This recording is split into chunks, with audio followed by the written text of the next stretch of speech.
ஜெய் சாய்ராம். ஜெய் குரு தேவதத்தா. குரு பிரம்மா குரு விஷ்ணு குரு தேவோ மகேஸ்வரகா. குரு சாட்சாத் பரபிரம்மா தஸ்மை ஸ்ரீ குருவே நமகா. அக்கல்கோட் ஸ்ரீ சுவாமி சமர்த்த லீலாமிருதம் அத்தியாயம் 163. ரசவாதி சந்நியாசியும் வாமன் புவாவும். பரோடாவை சேர்ந்த வாமன் புவாவை பற்றியும் அவருக்கு ஸ்ரீ சுவாமி சமர்த்தர் வழங்கிய அனுபவங்களை பற்றியும் முந்தைய அத்தியாயம் ஒன்றில் விரிவாக விளக்கப்பட்டுள்ளதை நினைவு கொள்வோமாக. இந்த அத்தியாயத்தில் வாமன் புவா நாசிக்கில் சந்தித்த ரசவாதி சந்நியாசியை பற்றி விரிவாக ரசித்து படிக்கலாம். ரசவாதம் அறிந்தவர்களால் மண்ணையும் பொன்னாக்க முடியும். அந்த ஆற்றலை கற்று தேர்ந்த ஒரு சந்நியாசி கபாலீஸ்வரர் கோவிலில் தங்கியிருந்தார். அவர் சந்நியாச தர்மங்கள் எதையும் கடைபிடிக்காமல் தன் இஷ்டம் போல் ஆடம்பரமாக வாழ்ந்து கொண்டிருந்தார். தங்கத்தை பொன்னாக்கும் வித்தை தெரிந்திருந்ததால் பணக்காரர்களும் அரசர்களும் அவருடைய பக்தர்களாக இருந்தார்கள். சந்நியாசத்தின் நியதியான பிச்சை எடுப்பதை இவர் கீழ்த்தரமாக எண்ணுவார். அவருடைய அதிமேதாவித்தனத்தால் ஒரு இராணுவ அதிகாரியுடன் ஏற்பட்ட கைகலப்பில் அவருடைய காலில் அடிபட்டு கால் உடைந்துவிட்டது. அவரால் ஹிந்தி, மராத்தி மற்றும் உருது மொழிகளை சரளமாக பேச முடியும். தான் பஞ்சாப் மாநிலத்தை சேர்ந்தவர் என்று கூறுவார். யாராவது ரசவாதத்தை பற்றி அவதூறாக பேசினால் அவர்களை வசைப்பாடுவார். கிபி 1870 ஆண்டில் வாமன் புவா படோத்கர் சிலருடன் நாசிக் சென்றிருந்தார். கங்கையில் நீராடிவிட்டு பஞ்சவடிக்கு சென்று தரிசனம் செய்துவிட்டு கபாலீஸ்வரர் கோவிலில் தங்கியிருந்த கோலப்ப பாபாவை தரிசனம் செய்ய சென்றனர். அவர் வேதாந்தத்தில் ஞானியாக விளங்கினார். கோலப்பா பாபா அவர்களிடம், ரசவாத சந்நியாசி ஒருவர் காவி உடை அணிந்து கொண்டு கோவிலுக்கு மறுபக்கத்தில் இருக்கிறார். அவரிடம் துறவர தர்மத்திற்கான நெறிமுறைகள் எதுவும் தென்படவில்லை. நீங்கள் விரும்பினால் அவரை சென்று தரிசனம் செய்யுங்கள் என்றார். வாமன் புவாவும் மற்ற சிலரும் சென்று அந்த சந்நியாசியை தரிசனம் செய்த போது அவர் அவர்களிடம், நான் தினமும் விடியற்காலையில் மரம் செடிகளில் இருந்து 3 முதல் 4 லோங்காக்கள் தங்கம் தயாரிப்பேன். இதோ பாருங்கள் என்று கூறிக்கொண்டே அந்த தங்கத்தை அவர்களிடம் காண்பித்தார். நாங்கள் 1 தோலா தங்கத்தை செல்லும் குழாயில் இருந்து தயாரிப்போம். கோரக்நாத்துக்கும் மச்சீந்திரநாத்துக்கும் செய்து கொண்டிருந்த அதே ரசவாதத்தை நான் செய்து கொண்டிருக்கிறேன். குரு தத்தாத்திரேயரே ரசவாதத்திற்காகத்தான் அவதரித்தார். ஸ்ரீராமரும் ஸ்ரீ கிருஷ்ணரும் ரசவாதம் செய்ததினால்தான் அவதாரம் என்று போற்றப்பட்டனர். சுருக்கமாக சொன்னால், ரசவாதம் செய்ய முடிந்தவர்கள் மட்டுமே உண்மையான அவதாரம் என்ற அடையாளம் கண்டுகொள்ளப்பட வேண்டும். பணம் இல்லை என்றால் உணவுக்காக பிச்சை எடுக்கத்தான் வேண்டும். பிச்சை என்பது ஒரு துறவியின் அடையாளமா? அது அவமானம். கடவுளால் முழுமையாக ஆசீர்வதிக்கப்பட்டவர் கண்டிப்பாக பிச்சை எடுக்க மாட்டார் என்றார். இதை கேட்டவுடன் வாமன் புவாவும் அவர் சகாக்களும், அப்படியென்றால் நீங்கள் எங்கு உணவு தயார் செய்வீர்கள்? ரசவாதம் என்றால் என்ன? ஒரு சந்நியாசிக்கு இரும்பை தொடுவதற்கு அனுமதி இருக்கிறதா என்று கேட்டார். உங்கள் பெயர் என்ன? உங்கள் குரு யார் என்று அவர் கோபமாக கேட்டார். என் பெயர் வாமன் புவா. அக்கல்கோட் மகாராஜ் என் குரு என்று புவா கூறிவிட்டு, ஸ்ரீ சுவாமி சமர்த்தருக்கு வெற்றி உண்டாகட்டும் என்று அவர்கள் கோஷம் எழுப்பினர். மிகுந்த கோபம் அடைந்த அந்த சந்நியாசி அவர்களை கெட்ட வார்த்தைகளால் வசைப்பாடிவிட்டு, முட்டாள்களே, அவரை புகழ்கிறீர்களே, அவரால் தங்கம் தயாரிக்க முடியுமா என்று கேட்டார். ரசவாதி, அனாவசியமாக இழிவாக பேசாதீர்கள். ஸ்ரீ சுவாமி சமர்த்தருடைய ஆசீர்வாதத்தினால் கிடைக்கும் ரசவாதத்தை நீங்கள் புரிந்து கொள்வீர்கள். ஆனால் அனைத்து இடங்களிலும் தங்கத்தை காண்பீர்கள். அது உங்கள் யதி உடைக்கு பொருத்தமாக இருந்திருக்கும். ஒரு முறையாவது அக்கல்கோட் சென்று ஸ்ரீ சுவாமிகளை தரிசனம் செய்யுங்கள் என்று கூறினார். நான் ஒன்றும் அவரை சென்று தரிசனம் செய்ய வேண்டிய அவசியமில்லை. அவருக்கு அவ்வளவு சக்திகள் இருந்தால் அந்த அற்புதம் இங்கேயே நிகழும். அப்போதுதான் ஒத்துக்கொள்கிறேன். வெறும் வார்த்தைகளை நான் கேட்க தயாராக இல்லை என்று கூறியவுடன் வாமன் பூவாவுக்கு மனது சங்கடப்பட்டது. உடனே அந்த இடத்தை விட்டு கிளம்பி கோலப்ப பாபாவை சந்தித்து நடந்தவைகளை விவரித்தார். ஸ்ரீ சுவாமி சமர்த்தர் இதற்கான தண்டனையை கண்டிப்பாக அளிப்பார் என்று கூறினார். பின்னர் அவர்கள் அனைவரும் தாங்கள் தங்கியிருந்த இடத்திற்கு சென்று ஸ்ரீ சுவாமி சமர்த்தரின் நாமத்தை கூறிக்கொண்டே அன்று இரவு முழுவதையும் கழித்தனர். பொழுது விடிந்தவுடன் கங்கையில் நீராடிவிட்டு கோலப்ப சுவாமியை தரிசனம் செய்ய வந்தபோது அவர் ஒரு செய்தியை அவர்களுக்கு விவரித்தார். அந்த சந்நியாசியுடைய சீடர் ஒருவர் வந்திருந்தார். இன்று காலை சந்நியாசி திரைக்கு பின்னர் பல மணி நேரங்கள் முயன்றும் அவரால் தங்கம் தயாரிக்க முடியவில்லையாம். அது கரியாகவே அப்படியே இருந்ததாம். அதனால் சந்நியாசி மிகுந்த கோபத்தில் இருக்கிறார். இன்று உணவு கூட தயாரிக்கப்படவில்லை. சேவகர்களை அடித்து துன்புறுத்தியதால் சந்நியாசியின் நற்பெயருக்கு களங்கம் ஏற்பட்டுவிட்டது. அதனால் அவருடைய பக்தர்கள் சிலர் சென்று விட்டனர். அவர், நான் அக்கல்கோட் சந்நியாசியை கொலை செய்ய போகிறேன் போன்று பலவாறு உளறிக்கொண்டிருக்கிறார் போலிருக்கிறது என்று பாபா விவரித்தவுடன் வாமன் பூவா அந்த சந்நியாசி இருக்கும் இடத்திற்கு விரைந்தார். இவர்கள் அனைவரும் ஸ்ரீ சுவாமி சமர்த்தருக்கு வெற்றி உண்டாகட்டும் என்று பலமாக கோஷம் எழுப்பிக் கொண்டே அங்கு சென்றனர்.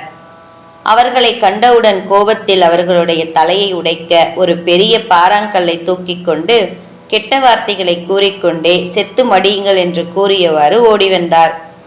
அவருடைய கோபத்தை கண்டதும் இவர்கள் அனைவரும் பயத்தில் நடுங்கிக் கொண்டே ஸ்ரீ குரு சுவாமி ஜெய ஜெய தத்த ராஜயோகி என்று நம்பிக்கையுடன் கோஷமிட்டனர். உடனே அவர்கள் அனைவரும் மயக்கமடைந்து கீழே விழுந்தனர். சந்நியாசியின் கையில் இருந்த கல் அவர் தலையில் பட்டு அவரும் மயக்கமடைந்தார். சில மணி நேரங்களுக்கு பின்னர் அனைவரும் சுயநினைவுக்கு வந்தனர். அக்கல்கோட் ஸ்ரீ சுவாமி சமர்த்தர் உண்மையில் நல்லவர், அவர்தான் நிஜம் என்று கூறிக்கொண்டே கங்கையை நோக்கி சென்ற அந்த சந்நியாசி பாறாங்கல்லை அதில் போட்டுவிட்டு நதியில் ஸ்நானம் செய்தார். நீங்களும் ஸ்நானம் செய்யுங்கள் என்று வாமன் பூவாவையும் மற்றவர்களையும் கூறினார். அவருடைய கோபம் முழுமையாக தணிந்து சாந்தமாகி இருந்தார். பின்னர் அவர்கள் தங்கியிருந்த இடத்திற்கு சென்ற பின் வாமன் பூவா அவரை ஏதாவது சாப்பிடுமாறு கூறினார். நான் அக்கல்கோட் சுவாமியை தரிசனம் செய்யும் வரை எதுவும் சாப்பிடப் போவதில்லை. நீங்கள் எப்போது அக்கல்கோட் செல்கிறீர்கள் என்று பூவாவிடம் கேட்டார். நாங்கள் எங்கள் ஊருக்கு சென்றுவிட்டு பின்னர் அக்கல்கோட் செல்வோம் என்று பூவா தெரிவித்தார். வாமன் பூவாவுடைய முகவரியை பெற்றுக்கொண்டு அக்கல்கோட்டில் நடப்பவைகளை கடிதம் மூலம் தெரிவிப்பதாக சந்நியாசி கூறினார். இருவரும் ஆற தழுவி கொண்டனர். ஸ்ரீ சுவாமியின் குணத்தை கேட்கும் போதே என் அகங்காரம் தூள் தூளாகி எனது மனம் லேசாகிவிட்டதே. அவரை நேரில் தரிசனம் செய்தால் என்ன நடக்குமோ என்று கண்ணீர் மல்க சந்நியாசி கூறினார். அடுத்த நாள் தன் சீடன் ராம் சரணுடன் அக்கல்கோட் நோக்கி பயணித்தார்.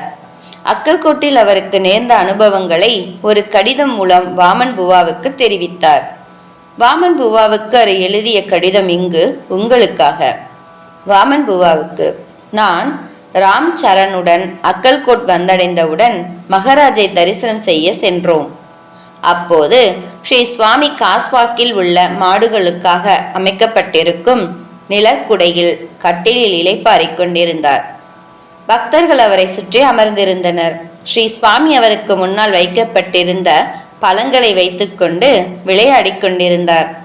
நான் அவரை நமஸ்கரித்தவுடன் கோபத்துடன் எழுந்து நின்று கொண்டு அங்கிருந்த ஒரு மரத்தை பார்த்து, என்னுடைய தலையில் கல்லை தூக்கி போடு, உன் அகங்காரத்தை அனைவரையும் ஏளனமாக எண்ணுகிறாய், இங்கு என்ன தேடிக்கொண்டிருக்கிறாய்? சந்நியாசியின் ஆண்மையை சோதிக்கிறாயா? கரியாக கல் போலவே இருந்து கொண்டு உன் வாழ்க்கையை கழிக்கப் போகிறாயா? ரசவாதத்தை இப்போது பார். இங்கு என்ன பார்த்து கொண்டிருக்கிறாய்? அந்த மரத்தை பார். அந்த கல்லால் உன் தலையில் அடித்துக்கொள். அது இடது பக்கம் இருக்கும் அந்த மரத்தை உன் கண்களை வரித்து முழுமையாக பார். அதுதான் ரசவாதம் என்று கூறிவிட்டு தன் வயிற்றில் கைகளை வைத்து கொண்டு குலுங்கி குலுங்கி சிரித்தார். ஸ்ரீ சுவாமிகள் கூறியவை அனைத்தையும் உணர்ந்து கொண்டவுடன் தனக்கு பெருத்த அவமானமாக இருந்தது. நான் அனுபவித்துக் கொண்டிருந்த அவமானத்தை காட்டிலும் இறந்து விடுவதே மேல் என்று தோன்றியது. பூமி பிளந்து கொண்டு அப்போதே உள்ளே சென்று விடலாம் என்று தோன்றியது. ஆனால் அன்றிலிருந்துதான் எனக்கு நல்ல காலம் தொடங்கியது.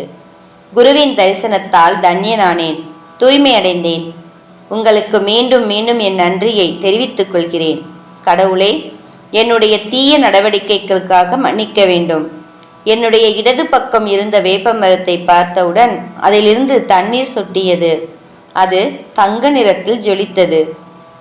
அந்த நீர்த்துளி எந்த இடத்தில் பூமியில் விழுந்ததோ அங்கு தங்க நிறத்தில் ஒரு தண்ணீர் பெருக்கெடுத்தது. நான் இது போன்ற ஒரு காட்சியை இதுவரை கண்டதும் இல்லை, கேள்விப்பட்டதும் இல்லை. நான் அந்த நீரில் கரைந்த மண் போல ஆனேன். என் உடல் நடுங்கிக் கொண்டிருந்தது. என்னுடைய கைகால்கள் இருப்பது தென்பட்டாலும் என்னுடைய எண்ணம் எங்கேயோ பறந்து சென்று ஆவியாக மாறுவது போல் உணர்ந்தேன். என் உடல் என்பது பொய், நான் வேறு என்பது போலிருந்தது. நான் என்பது என்ன? நான் இப்போது எந்த நிலையில் இருக்கிறேன்? இந்த உலகம் என்பது என்ன? ஆத்மா என்பது என்ன? ஆகிய விஷயங்களை அறிந்து கொள்ளத் தொடங்கினேன். ஆகா, என்ன ஒரு அற்புதமான தரிசனம்! நம் ஆழ்மனதை தெளிவாக எடுத்துரைக்கும் குருவின் கருணையை உணர்ந்து கொண்டு அவருடைய தொடுதலையும் தரிசனத்தையும் பெறுவது மிகவும் உன்னதமான அனுபவம். ஸ்ரீ சுவாமி உண்மையில் சத்குரு. அவரே உண்மையில் கடவுள். அவரே அனைத்து உயிரினங்களிலும் வீற்றிருக்கும் அழிவே இல்லாத அந்தராத்மா. உங்களுக்கு மீண்டும் மீண்டும் என் நன்றிகளை தெரிவித்துக் கொள்கிறேன். என்ன ஒரு பேரதிர்ஷ்டம்! என்ன ஒரு அற்புதமான விசித்திரமான லீலை! ரசவாதம், இந்திரஜாலம், மாயை, அவித்ய ஆகியவை அனைத்தும் துன்பமயமானது மற்றும் உபயோகப்படாதவை. நான் ஸ்ரீ சுவாமிகளிடம், மகராஜ், நீங்கள் தான் சாட்சாத் கடவுள், கருணை கடல். நான் உங்களுக்கு எந்த விதமான சேவைகளும் செய்ததில்லை, உங்கள் தரிசனத்தை கூட பெற்றதில்லை. இருப்பினும் உங்கள் கருணையால் எனக்கு அருள் புரிந்தீர்கள். நீங்களே அனைத்து உயிர்களையும் காத்து ரட்சிப்பவர் என்பதை எனக்கு நன்கு உணர்த்திவிட்டீர்கள். குரு தத்தரே, நீங்கள் எனக்கு இடும் ஆணை என்ன என்று பவ்யமாக கேட்டான்.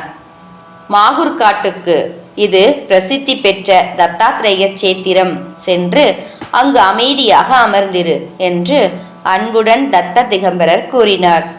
ஸ்ரீ சுவாமிகளின் சாத்வீகமாக வார்த்தைகளை கேட்டவுடன் நான் அவரிடம், ஸ்ரீ குரு, உங்கள் ஆணைக்கு அடிபணிகிறேன் என்று கூறியவுடன் அவர் என் மீது காவி உடையையும் மான் தோலையும் தூக்கி எறிந்தார். நான் அவற்றை ஏற்றுக்கொண்டு சில நாட்களுக்கு என்னால் முடிந்த சேவைகளை ஸ்ரீ சுவாமிகளுக்கு செய்துவிட்டு அவரிடம் பிரசாதம் பெற்றுக்கொண்டு மாகுர்காட் நோக்கி புறப்பட்டேன். நான் ஸ்ரீ தத்தாத்ரேயரின் ஸ்தலமான மாகுர்காட் வந்தடைந்ததும் மான் தோலை விரித்தவுடன் அங்கு ஸ்ரீ சுவாமி சமர்த்தரை கண்டேன். மகிழ்ச்சியுடன் சாஷ்டாங்கமாக அவரை நமஸ்கரித்தேன். என் கண்களில் இருந்து கண்ணீர் பொங்கி வழிந்தது. ஸ்ரீ சுவாமி சமர்த்தரின் சர்வ வியாபத்தனத்தை எண்ணி என் மனம் பூரிப்படைந்தது. ரசவாதத்தை நான் முழுமையாக புரிந்து கொண்டேன். நான் முன்னர் செய்து கொண்டிருந்த ரசவாதம் முற்றிலுமாக தவறு என்பதை உணர்ந்துவிட்டேன். உண்மையான ரசவாதத்தை ஒருவன் அறிந்து கொள்ளாதவரை பொய்யான ஒன்றையே நம்பிக்கொண்டிருப்பான். நான் எந்தவித சந்தேகமும் இல்லாமல் ஸ்ரீ சுவாமி சமர்த்தரை மீண்டும் நமஸ்கரித்தவுடன் அவர் அங்கிருந்து மறைந்துவிட்டார். ஸ்ரீ சுவாமி சமர்த்தருக்கு வெற்றி உண்டாகட்டும். நான் இங்கு மிகவும் சந்தோஷமாக இருக்கிறேன். நீங்கள் ஸ்ரீ குரு மகராஜின் உண்மையான பக்தன். ஆகவே என் அனுபவங்கள் அனைத்தையும் உங்களுடன் பகிர்ந்து கொள்கிறேன். தயவு செய்து மன்னித்து என் மீது அன்பு செலுத்துங்கள். இது என் தாழ்மையான வேண்டுகோள். சச்சிதானந்த நாராயணனுக்கு வெற்றி உண்டாகட்டும்.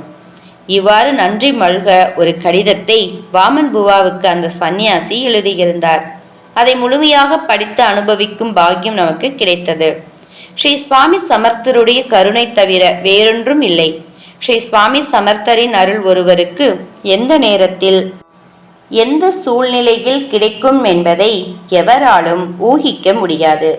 அவை அனைத்தும் நம் பூர்வ ஜென்ம கர்மாக்களை பொறுத்தே அமைகிறது. ஜெய ஜெய ஸ்ரீ சுவாமி சமர்த். ஜெய் சாய்ராம். ஜெய் குரு தேவதத்தா.